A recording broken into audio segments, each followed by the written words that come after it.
बहुत पहले विजय आदित्य नाम का एक राजा राज्य करता था। वह शिव का परम भक्त था। उसने संगमरमर पत्थर में शिव का एक सुंदर मंदिर बनवाया था और हमेशा उन्हें प्रसन्न करने के नए तरीके सोचता रहता था। एक दिन राजा ने सोचा, श्रावण का मंगलमय महीना आरंभ हो गया है। श्रावण में सोमवार के दिन भगवान की पूजा करने से बहुत लाभ होता है, क्योंकि यह दिन विशेष शिव को बहुत है। इसलिए इस अवसर पर विशेष पूजा होनी चाहिए। ये कैसे किया जाए?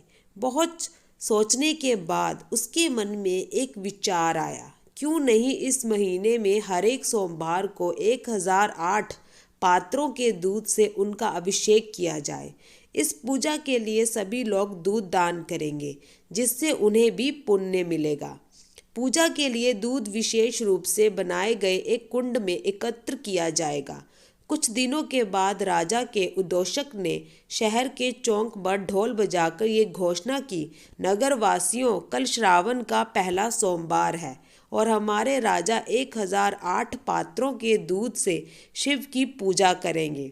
हर एक गृहवासी को कल सुबह घर का सारा दूध लेकर मंदिर में अवश्य जाना चाहिए और मंदिर के कुंड में सारा दूध डाल देना चाहिए।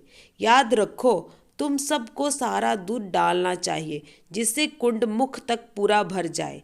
सभी नगरवासी शहर के चौक पर घोषणा सुनने के लिए आए। कुछ लोग अपने राजा की धर्म निष्ठा पर कुछ खुश थे, अन्य शायद पूजा के लिए अपना सारा दूध देने के कारण उतने खुश नहीं थे।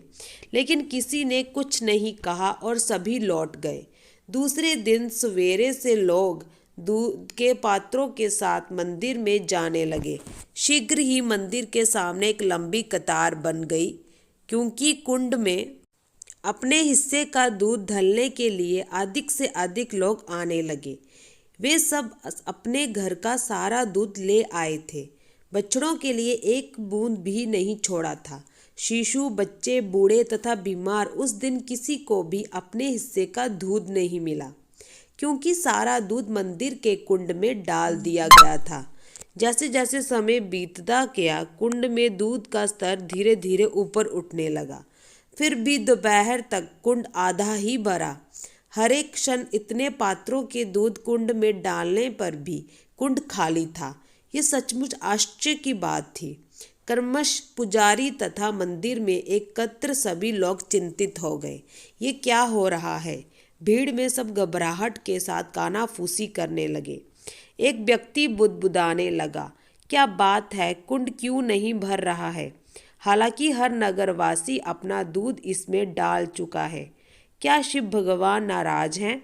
क्या हम लोगों से अनजाने में कोई पाप हो गया है? पुजारी बहुत घबराए हुए थे। तभी मंदिर के अहाते में एक बूढ़ी औरत ने प्रवेश किया, जिसे शायद ही किसी ने ध्यान से देखा होगा। वह नगर के दूसरे छोर पर रहती थी।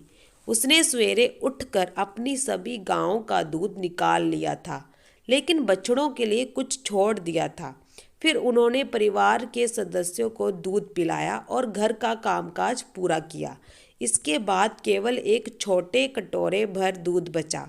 वह उसे लेकर मंदिर में गई और यह प्रार्थना करते हुए दूध को कुंड में डाल दिया, हे कृपा सिंधु प्रभु, सिर्फ इतना ही आपको अर्पित कर सकती हूँ, लेकिन यह अपनी पूरी भक्ति के साथ समर्पित कर रही हूँ। कृपया मेरी छोटी सी भेंट को स्वीकार करें। और लो देखो, अब आधा रिक्त कुंड दूध से लबालब भर गया। बूढ़ी औरत जैसे विनीत भाव से आई थी, वैसे ही चली गई। राजा और पुजारी कुंड को भरा हुआ पाकर फूला न समाये और विशेष पूजा का कार्य संपन्न किया गया। अगले सोमवार को वैसा ही हुआ। नगर के सब वासियों ने ईमानदारी से कुंड में अपने दूध डाल दिए।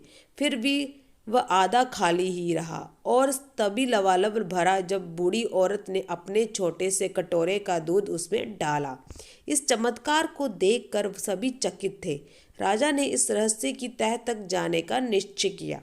इसलिए तीसरे सोमवार को राजा सवेरे से ही कुंड के निकट पहरेदार के वेश में खड़ा हो गया और हर घटना पर निगरानी रखने लगा। पहले की तरह लोग अपने दूध अर्पित करने के लिए कुंड के निकट पंक्ति में खड़े होने लगे, लेकिन दूध का स्तर आधा कुंड से ऊपर नहीं उठा। तब बूढ़ी औरत कटोरा भर दूध लेकर आई और ऊंचे स्वर में प्रार्थना करने लगी, हे प्रभु, मैं जितना दूध बचा सकी हूँ वह आपको अर्पित है।